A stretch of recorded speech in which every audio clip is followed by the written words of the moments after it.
சாய்ராம், ஜெய் சாய்ராம். என் அன்பு குழந்தைகளே, இன்னும் எதற்காக நீங்கள் கவலைப்பட்டுட்டு இருக்கீங்க? எல்லார் வாழ்க்கையிலையுமே கவலைங்கிறது இருக்குது.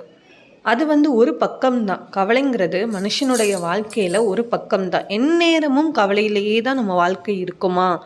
எங்கள் வாழ்க்கையில் எந்த முன்னேற்றமும் இருக்காதா? எங்களுடைய வாழ்க்கையில் வெளிச்சமே இருக்காதா? அப்படின்னு சொல்லிட்டு எல்லோருமே நம்ம ஏங்கிறது உண்டு. ஆனால் சாயப்பா என்ன சொல்கிறாரு அப்படின்னா, நம்ம அனைவருடைய வாழ்க்கையிலையும் கஷ்டம்னு ஒன்று இருந்துச்சுன்னா கட்டாயமாக அதற்கு ஒரு வெளிச்சமான சந்தோஷமான ஒரு பக்கமும் இருக்கும். அதை நம்ம தாங்க தேடி போகணும். அதனால் கஷ்டத்தை பார்த்தே நம்ம பயந்துட்டு நம்ம மனசை பலவீனமாக மாற்றக்கூடாதுன்னு சாயப்பா சொல்கிறாரு. இந்த நேரங்களில் தான் பலத்தோடு நம்ம இருக்கணும். அதாவது இறைவன் என்ன சொல்கிறாரு அப்படின்னா, இறைவன் நம்மளை சோதித்து பார்ப்பார். அதாவது கஷ்டமான நேரங்களில் நம்மளால் என்ன அளவுக்கு பலமாக இருக்க முடியும் அப்படிங்கிறத சோதித்து பார்ப்பார்.